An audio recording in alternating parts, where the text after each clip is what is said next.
नमो दानं नमो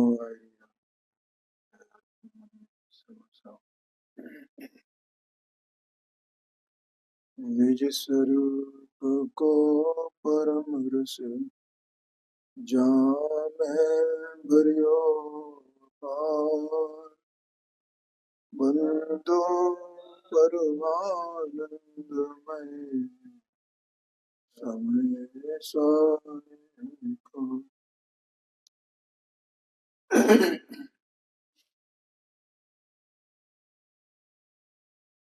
नाटक संसार का निर्जरा द्वार। इसमें जैसा अपन ने पहले जाना था कल कि जीव की शयन अवस्था और जागृत अवस्था, इन दो की बातें पंडित जी साहब ने की। तो जीव की शयन अवस्था की बात कल 14 नंबर का जो छंद था उसमें की गई थी। इसका अर्थ अभी रह गया है, वो अपन ने सीधा छंद से उसको उसके अर्थ को समझा था। अब जो अर्थ यहाँ पे दिया है उसके आश्रय से जीव की शयन अवस्था का फिर से अपन विचार करते हैं। देखो, शयन अवस्था माने अज्ञान अवस्था और जागृत अवस्था माने ज्ञान अवस्था। ठीक है, ये शयन अवस्था है माने है। हाँ, शयन अवस्था का मतलब है अज्ञान अवस्था जीव, और जागृत अवस्था का मतलब है ज्ञान अवस्था। माने जब जीव ज्ञानी हो जाता है तो वो उसकी ज्ञान अवस्था है, और जब तक जीव ज्ञानी नहीं है, अनादि से अज्ञानी है, तो उसकी अज्ञान अवस्था है। ठीक है, और उस अज्ञान अवस्था को बताने के लिए यहाँ पर अज्ञान माने जैसे वो सो रहा है, तो सो रहा है तो उसका शयन कक्ष क्या है,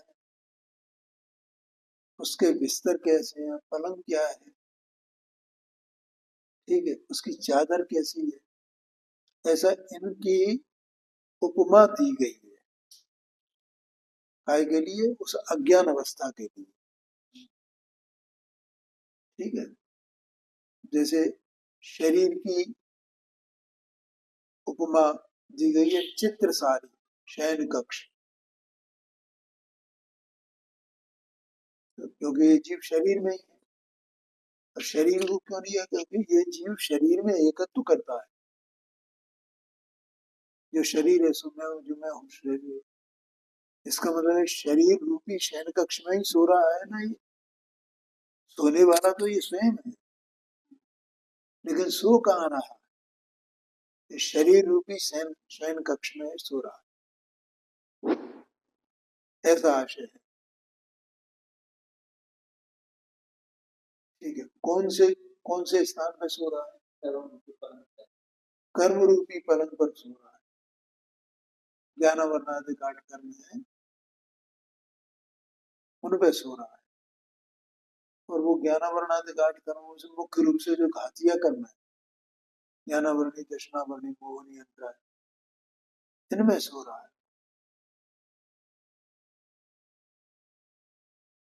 तो इस प्रकार से यहाँ उपमा दी गई। अब देखो फिर इसका अर्थ विचारते हैं। शरीर रूपी महल में कर्म रूपी बड़ा पलंग है। ठीक है, कहाँ सो रहा है? कि अपने महल में सो रहा है। ये जीव राजा है, और जीव राजा अपने महल में सो रहा है। कौन सा महल है इस जीव राजा का? शरीर रूपी महल। और उसमें पलंग क्या है? कर्म रूपी पलंग। ठीक है, उस पर सो रहा है। माया की सेज सजी हुई है। तेज माना उसमें जो बिस्तर पड़ा हुआ है वो माया का है। माया का मतलब क्या होता है? देखो, वो नहीं, माया का मतलब जैसे, हाँ, मृग तृष्णा कहा जाता है ना, वहां कुछ है नहीं। जहाँ कुछ है ही नहीं उसे कुछ मान है। ख्याल में आया कि नहीं है? जैसे मृग तृष्णा कही जाती है ना, तो हिरण क्या करता है कि दोपहरी में उसे वो रेगिस्तान में पानी दिखाई, पानी है क्या, इसका नाम माया है। ठीक है, तो संसार में सुख तो है नहीं, तो ये उसमें सुख मानता है। ये माया की सेज है। ये बिस्तर है उसका जिसपे वो सो रहा है। ख्याल में आ गया कि नहीं? माया मानी ये, तुमने जो भ्रम बोला था ना वो बिल्कुल भ्रांति है। तो कुछ नहीं, कुछ भी नहीं, क्या संसार में है क्या? कहाँ सुख है संसार में? लेकिन संसार में सुख मानना ये माया है। उस माया रूपी सेज पे सोया हुआ है।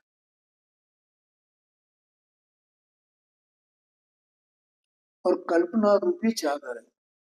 मतलब मुझे आश्चर्य होता है पंडित जी साहब ने कैसी मतलब ये उपमाएं दी हैं। कौन ये बना सकता है? बहुत ही कठिन बात है ये, बहुत कठिन।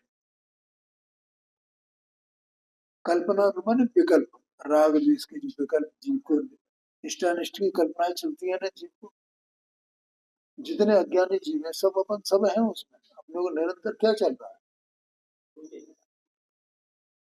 इष्टानिष्ट की कल्पना है, ये अच्छा है ये बुरा, हर क्षण। एक क्षण भी ऐसा नहीं है कि जब इष्टानिष्ट की कल्पना नहीं हो। उसे अछूता है क्या कोई? एक भी जीव ऐसा नहीं है जिसे इष्टानिष्ट की कल्पना नहीं। अपनी हरेक हरकत में इस इष्ट अनिष्ट कल्पना के दर्शन होते हैं, दिखाई देते हैं।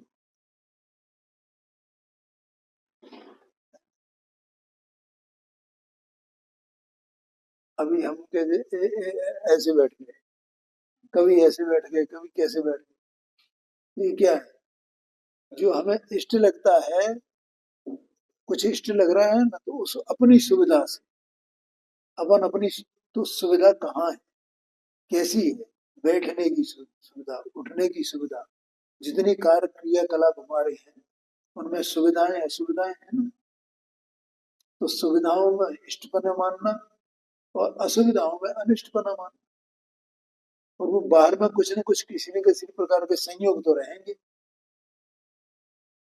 और जीव को यही विकल्प चलते हैं, कुछ भी करे ये, हर क्षण ये चल रहा है कि नहीं चल रहा है? चाहे सो रहा हो, जाग रहा हो, भोजन कर रहा हो, दुकानदारी कर रहा हो, पूजा कर रहा हो, मंदिर में हो, कहीं बाहर हो, शादी ब्याह में हो, शमशान में हो, हर जगह ईश्वर निष्कल्पना है।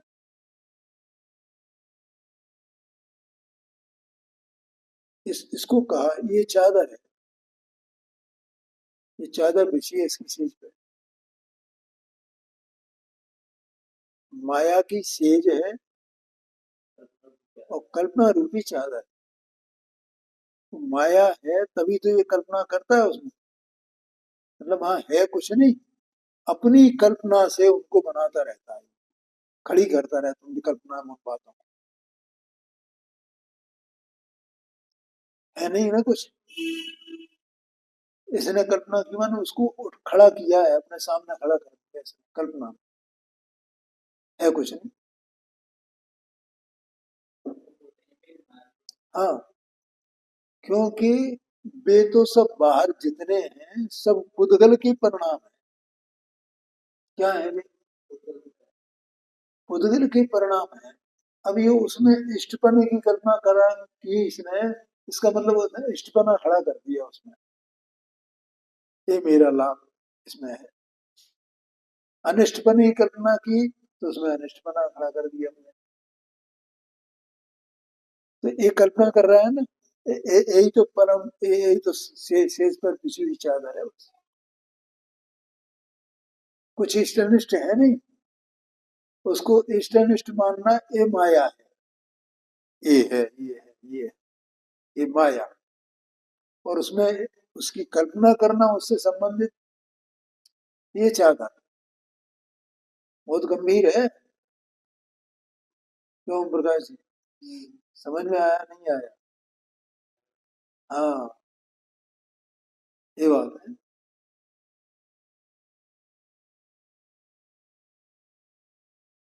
स्वरूप की भूल रूप नींद ले रहा है। नींद कैसी? नींद का क्या स्वरूप? नींद किसकी उपमा है? अपने स्वरूप को भूला हुआ है, ये नींद है। अपने स्वरूप को भूला हुआ है, यही नींद है बस। इसको नींद कहा। मोह के झकोरों से नेत्रों के पलक ढक रहे हैं। ठीक है, सोता है तो नेत्र के पलक ढक ऐसे बंद होते हैं ना, तो बंद काय से हैं? मोह के झकोर, मतलब कुछ कुछ उठते खुलते ही नहीं है ऐसा। मतलब नींद का जोर आता है ना, तो ये जागना चाहे तो भी जाग नहीं पाता है। बैठा बैठा भी सो जाता है, खड़ा खड़ा भी सो जाता है।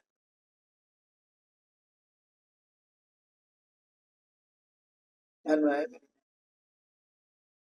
तो इसको क्या, ये किसकी उपमा है? मोह की उपमा है। कि मोह से इसका ज्ञान जागृत नहीं होता है, जानता नहीं है यथार्थ में क्या है, ऐसी स्थिति है।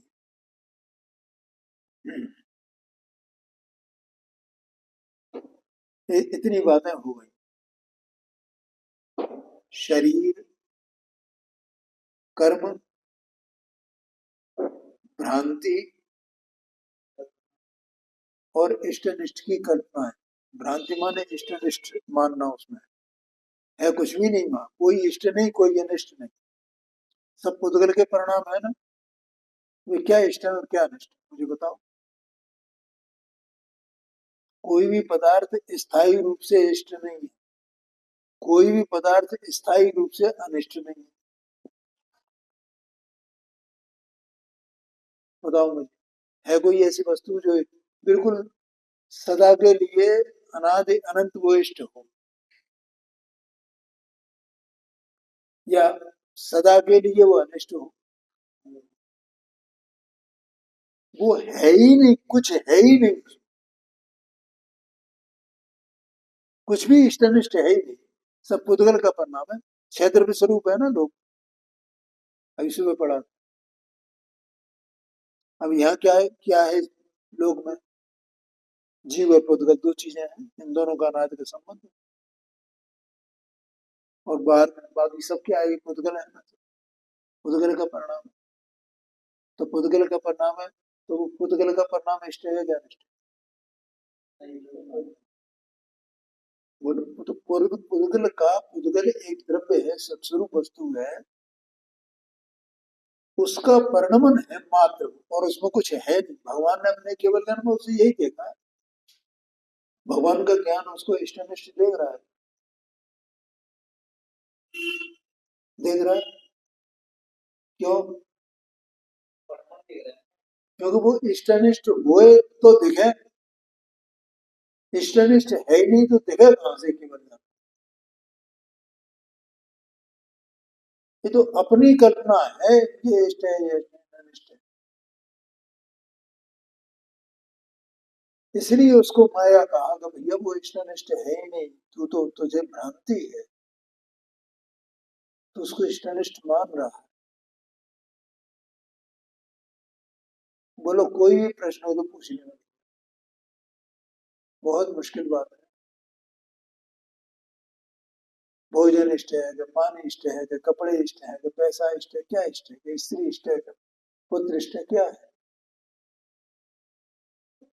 ये शरीर इष्ट है, क्या क्या इष्ट है? कर्म इष्ट है, भगवान इष्ट है, मंदिर इष्ट है।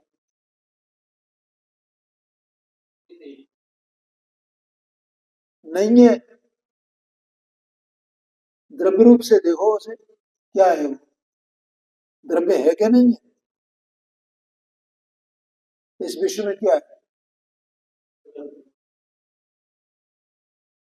सब द्रव्य। विश्व पूरा द्रव्य रूप ही है ना। तो उस विश्व में मंदिर भी है क्या? नहीं है। तो कौन से द्रव्य की पर्याय है? तो पुद्गल इष्ट है।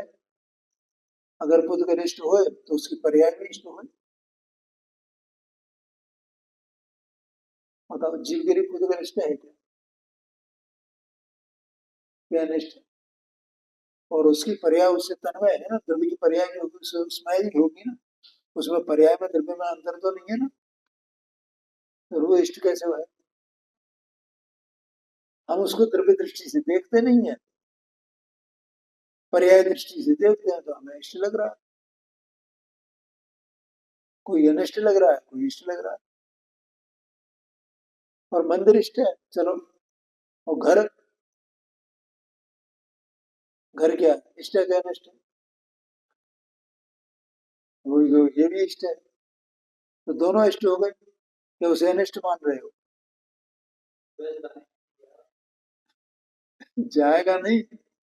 तुम क्या मान रहे हो? ज्ञानी के लिए तो दोनों इष्ट है। कुछ भी इष्ट अनिष्ट नहीं है। ज्ञानी के लिए तो ज्ञान ज्ञाता है ना, ज्ञान। तो वो ज्ञाता है, तो उसे तो ज्ञाता किसको कहेंगे? जिसको द्रव्य दृष्टि है उसको, उसको ज्ञाता कहेंगे। और द्रव्य दृष्टि नहीं है तो ज्ञाता नहीं। द्रव्य दृष्टि हुई इसलिए तो ज्ञाता है वो।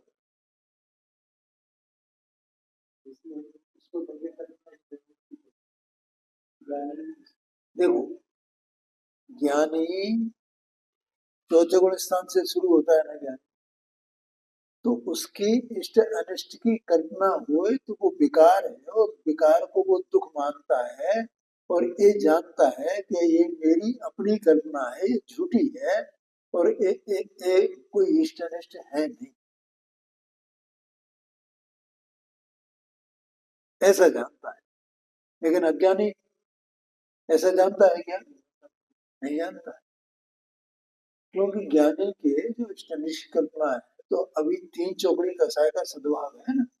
तो तज्जन्य विकार है, उस विकार को वो जानता है। लेकिन परमार्थ से देखता है, चिंतन करता है, विचार करता है, तो क्या पाता है? कोई इष्ट अनिष्ट है ही नहीं। ये मेरी झूठी बात है ना सब। महापाप है ये, इसमें इष्ट अनिष्ट कल्पना करना, ऐसा मानता है। और अज्ञानी मानता है? नहीं मानता। ये तो महापाप है, ये तो महा दुख है मेरा, मैं कब इससे छूटूं, ऐसा जानता है। लेकिन यहाँ तो वस्तु स्वरूप की बात चल रही है ना। तो हमें द्रव्य दृष्टि से देखो, क्या इष्ट है क्या अनिष्ट है, ये बात है।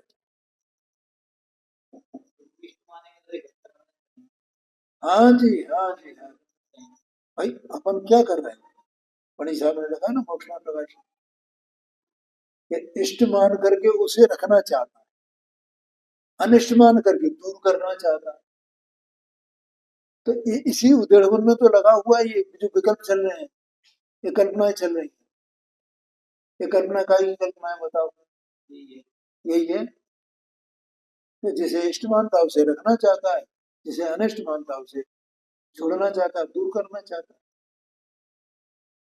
और इनका किसी का भी, ये अभी कह दिया मैंने थोड़ी देर पहले, कोई भी पदार्थ किसी, जितना भी है, पर्याय अपेक्षा से भी कोई भी वस्तु न स्थायी रूप से इष्ट है, और न कोई वस्तु स्थायी रूप से अनिष्ट है। क्योंकि एक वस्तु वो मेरे लिए इष्ट है, आपके लिए अनिष्ट है। आज मेरे लिए इष्ट है, कल मेरे लिए अनिष्ट है।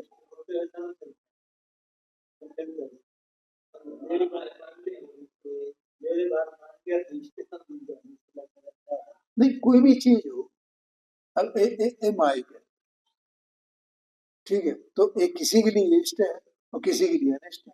कभी इष्ट है, कभी अनिष्ट है क्या नहीं? एक बहुत अच्छी चीज पंडित साहब ने उदाहरण दिया है। एक वो जो है, नहीं नहीं, एक व्यक्ति ने, उसके यहाँ शादी थी, उसके यहाँ समधी लोग, रिश्तेदार लोग आए, कपड़े का, ठीक है। अब वो, एक तो उसका रिश्तेदार था, वो गरीब था, एक रिश्तेदार था पैसे वाला, और उसने कपड़े दिए सबको एक जैसे। तो जो, और वो कपड़ा जो है रफ टाइप का था, अच्छा नहीं था। उसके पास उतनी जितनी हैसियत थी उसके हिसाब से उसने दिया। तो जो पैसे वाला था, उसके पास कोई कपड़ा पहुंचा तो उसे इष्ट नहीं लगा, अच्छा नहीं लगा। और जो गरीब रिश्तेदार था, उसको अच्छा लगा। तो चलो भैया, मेरे पास कुछ भी नहीं था, तो चलो एक ये हो गया ना। तो वस्तु एक ही, किसी को इष्ट किसी को अनिष्ट, वस्तु एक ही है, कभी इष्ट कभी अनिष्ट। क्या है? तो वो है कोई इष्ट और अनिष्ट कोई है? ये तो पर्याय अपेक्षा से बात कर रहे हैं, द्रव्य अपेक्षा से, द्रव्य दृष्टि से बात करें तो कोई इष्ट अनिष्ट है नहीं, सारे उद्गत के परिणाम। और ये जीव उसमें इष्ट अनिष्ट की कल्पना करता है, वो बिल्कुल उसमें दौड़ता रहता है, आराम से मस्त रहता है, ऐसे रंच मात्र भी खटक नहीं है उस बात कि ये मैं क्या कर रहा हूँ। ऐसी कल्पना, ये मेरा दुख है, ऐसा मानता ही नहीं हो। ये बात है, ये अज्ञान दशा है।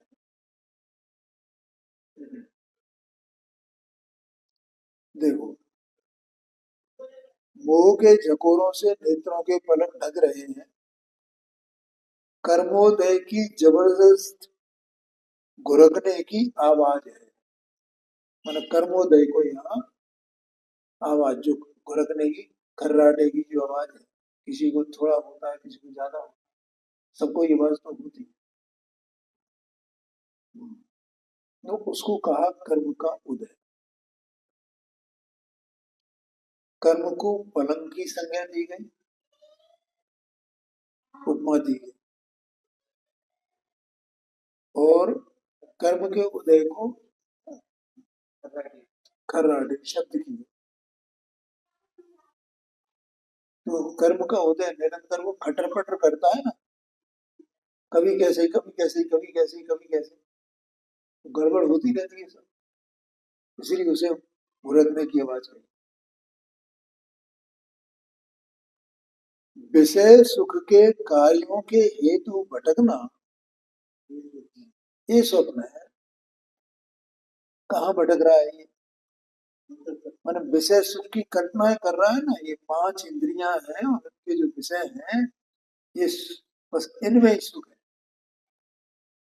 तो ये सपना देखने जैसी चीज है, इनमें सुख है क्या? जहां जो चीज है ही नहीं, स्वप्न अपन देखते हैं तो वो कुछ है वहां, नहीं है ना कुछ भी। ऐसे ही पांचों इंद्रियों के विषय में सुख है क्या? बोलो ओम प्रकाश जी। है सुख? है ही नहीं, ये तो कल्पना कर रहा है उसमें सुख की, इसलिए उसको स्वप्न कहा। ऐसी अज्ञान अवस्था में आत्मा सदा मग्न होकर इस कीचड़ में सदा लिप्त होकर, लिप्त है उसमें, मग्न है, डूबा हुआ है।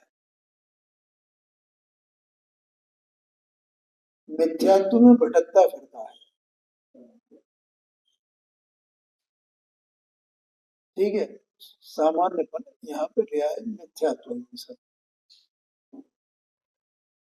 कितना सुंदर विवेचन किया है पंडित जी साहब ने जो किया है, एक एक बात इसकी महत्वपूर्ण है। परंतु अपने आत्म स्वरूप को नहीं देखता। मैं कौन वस्तु हूँ, कौन वस्तु नहीं हूँ, पर द्रव्य क्या है क्या नहीं, ये कुछ नहीं देखता है। ऐसा मिथ्यात्व में भटकता है। ये तो हुई शयन अवस्था माने अज्ञान अवस्था। अब 15 नंबर का छंद है।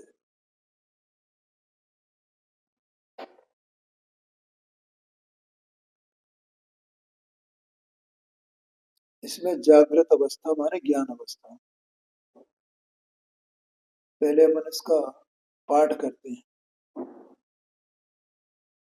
चित्र सारी न्यारी पर जंक न्यारो से न्यारी, चादरे भी न्यारी यहाँ झूठी मेरी तपना, अतीत अवस्था से निद्रा बाई को पहना, विद्यमान पलक नया में अब छपना, श्वास व सुपर्ण गौ निद्रा की अनंग पूजन, सूझ समयंग लखे आत्म दर्पणा, जागी भयो चेतन चेतन का भाव त्याग, माले दृष्टि खोल के संभाले रूप। देखो, पहले कहते हैं चित्र सारी न्यारी, परजंक न्यारो से न्यारी, चादर भी न्यारी। अभी चित्र सारी क्या किसको कहा गया था? न, शरीर को, शरीर को चित्र सारी कहा गया। ठीक है, इसका मतलब शरीर न्यारा है। ठीक है, इसका मतलब चित्र सारी मान महल न्यारा है। परजंक न्यारो, परजंक माने पलंग। पलंग किसको कहा गया? कर्म को। कर्म न्यारा है। किससे न्यारा? मुझसे न्यारा है। पहले ये सब उसमें सब में अपनापन था इसका, मेरा महल, मेरा पलंग, मेरी सेज, मेरी चादर, था कि नहीं था? अब क्या हुआ? अब जागृत अवस्था हो तो चित्र सारी न्यारी, महल मेरा न्यारा माने शरीर न्यारा।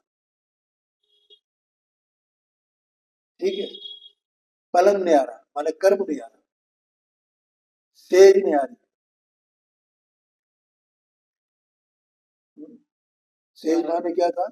माया। माया, ये भी न्यारी। और चादर भी न्यारी।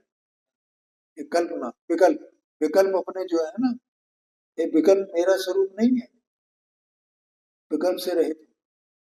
विकल्प कहाँ है? अपना जीव का विकल्प है, जीव तो ज्ञान स्वरूप है ना, इसलिए उस विकल्प को कहा कि ये भी न्यारा है। यहाँ झूठी मेरी तपना, मैं इसमें जो मैंने अपने आप को इस सब में जो स्थापित किया था, अपनेपन की कल्पना की थी। ये जो शरीर है सो मैं हूँ, जो कर्म है सो मैं हूँ, जो कर्म का फल है सो मैं हूँ, और जो इष्टनिष्ठ की कल्पना है ये भी मेरी है, सब मैं ही। ऐसा इसमें ही अपने में कल्पना की थी ना।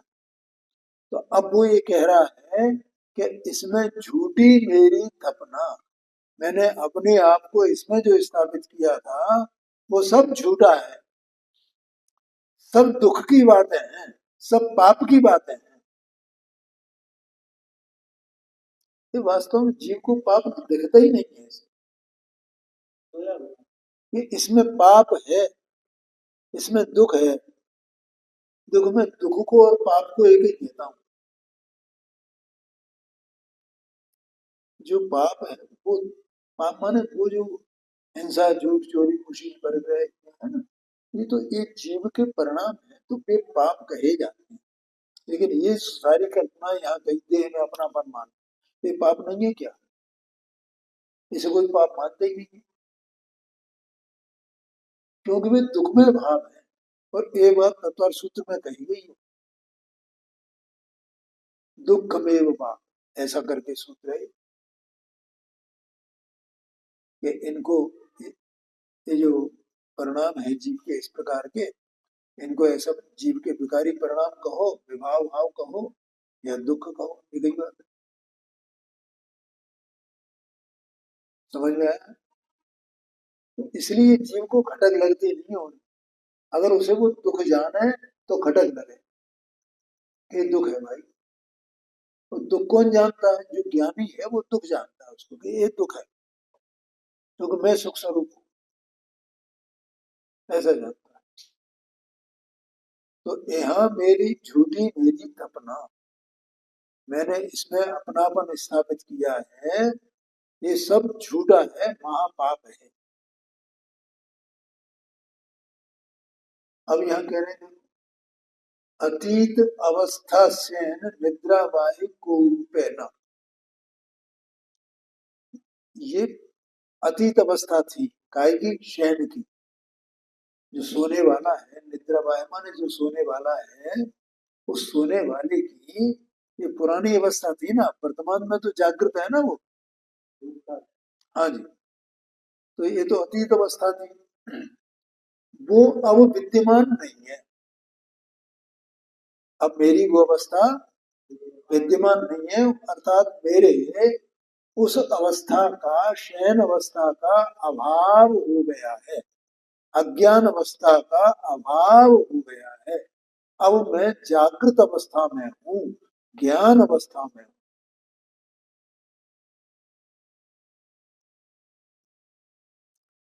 पलक न यामे अब छपना, अब एक पल भी इसमें रुकना नहीं है, काय में? अज्ञान अवस्था में।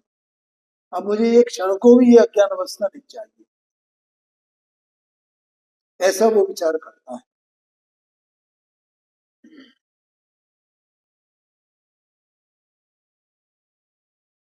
अब क्या रह गया? इतनी बातें हो गई ना, चित्र सारी, पर्जंक, सेब, चादर, ये सब बातें हो गई। अब यहाँ कह रहे हैं श्वास और सुपन दो, जिसको श्वास कहा गया था ना, कर्म का उदय, इसी को श्वास कहा गया था ना। और स्वप्न विषय सुख की दौड़, ये दोनों बातें थी ना। तो ये दो तो निद्रा की अनंत बूझ है, माने इनका संबंध तो निद्रा से ही है। निद्रा हुई तो स्वप्न आएगा, तो ये श्वास खर्राटे चलेंगे, और निद्रा नहीं हुई, न खर्राटे होंगे न स्वप्न होगा, तो निद्रा चली गई, तो न कर्म का उदय कुछ करने वाला है, और न वो विषय विषय सुख की अब दौर है ज्ञानी की। माने विषयों में अब सुख की कल्पना उसकी छूट गई है, ऐसा आशय। श्वास और सुपन दो निद्रा की ये अनंत बूझे, सूझे सब अंग। अब ये सब दिखाई देते हैं, सब अलग अलग न्यारे न्यारे। सूझे सब अंग, लगे आत्म दर्पण, आत्मा रूपी दर्पण में देखने पर ये सब न्यारे न्यारे अलग अलग दिखाई देते हैं, इनसे मेरा कोई संबंध नहीं है, न शरीर से, न कर्म से, न कर्मोदय से, न ये जो मेरे विकल्प हैं उनसे। ध्यान में आया कि नहीं? इनसे मुझे कोई भी संबंध अपना दिखाई नहीं देता है। कैसे नहीं दिखाई देता है? कि जब मैंने अपना ज्ञान दर्पण देखा तो ज्ञान दर्पण में इनमें अपनापन नहीं दिखाई देता। मैंने जहाँ ज्ञान होता है तो वो ज्ञान अपने ज्ञान स्वरूप, उसका जो ज्ञान स्वरूप है वो ज्ञान अपने को उस ज्ञान स्वरूप ही जानता है ना, कि मैं तो सर्वांग अकेला परिपूर्ण त्रिकाल ज्ञान स्वरूप वस्तु हूं और इन सब में मेरा कुछ भी नहीं है, ऐसा जानता है।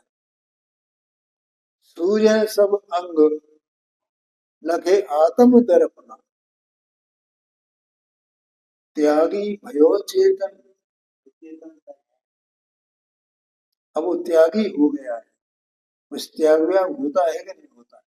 कि त्यागी है। काय का त्याग किया है उसने? अचेतनता का। अचेतनता क्या थी? अज्ञान। अज्ञानपना वो अचेतनता थी। अब वो अचेतनपना माने अज्ञानपना छूट गया। उसने अज्ञान का त्याग कर दिया, मिथ्यात्व का त्याग कर दिया, इसलिए वो त्यागी है। त्यागी भयो चेतन अचेतनता भाव त्याग, भाल दृष्टि खोल के संभाले रूप, दृष्टि खोल के देखता है और अपने स्वरूप को संभालता है, अर्थात उसमें ही अपनापन करता है। अपना रूप संभालने का मतलब अपने स्वरूप में ही अपनापन करना, पर स्वरूप में पर भाव में अपनापन नहीं करना, ऐसा आशय। ये है जागृत दशा।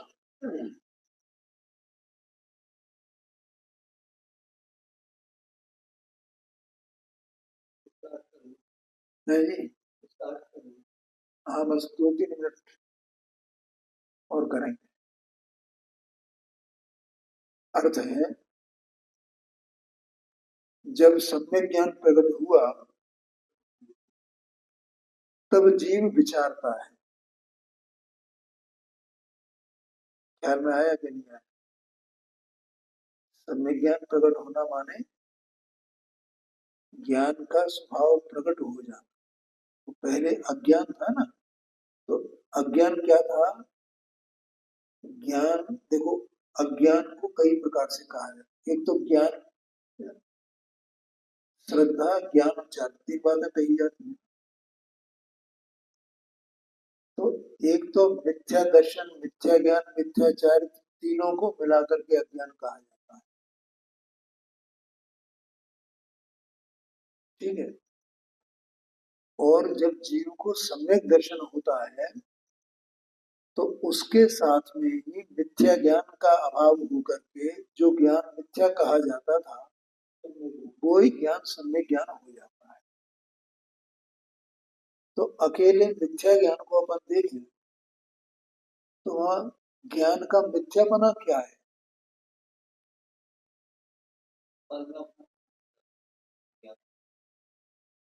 ज्ञान का मिथ्यापना माने है,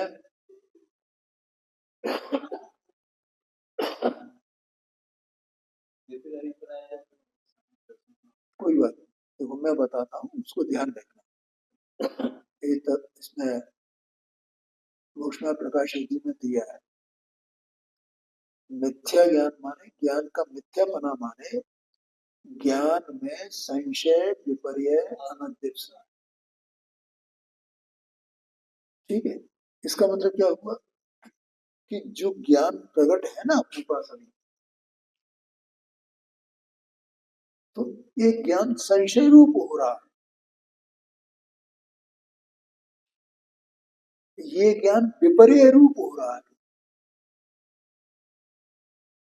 ये ज्ञान अनध्यवसाय रूप हो रहा है। जब तक ये ज्ञान इस प्रकार से रहेगा तब तक वो मिथ्या ज्ञान है। बोलो समझ में आया कि नहीं आया? इसका मतलब ज्ञान में संशय, ज्ञान में विपर्य, ज्ञान में अनध्यपसा है, ये ज्ञान के विकार है, मलिनता है, जीव का दुख है।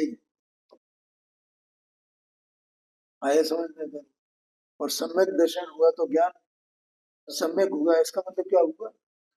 वो जो मलिनता है, वो जो दुख है, वो जो पाप है, संशय विपर्य अनध्यपसा, उसका अभाव हो गया। इसका मतलब ज्ञान हो गया, ज्ञान की अपेक्षा से।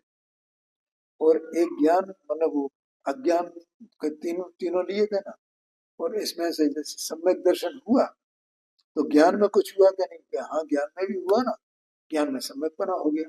सम्यकपना होने, अब इसी को सम्यकपना कहा। तो उसमें संशय विपर्य नद्यपसा, ये जो विकार था, ये विकार का अभाव हो गया। जैसे राग द्वेष चारित्र का विकार है? और श्रद्धा का विकार विपरीत अभिनिवेश है। श्रद्धा का विकार विपरीत अभिनिवेश, ज्ञान का विकार ये तीन प्रकार के, चारित्र का विकार वो राग द्वेष के भाव, चाहे वो शुभ राग हो चाहे शुभ राग हो, ये चारित्र के विकार है।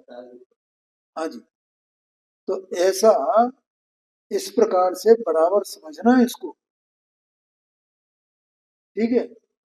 ऐसा समझना। समय भी अपना हो गया है, 40 मिनट का हो गया है।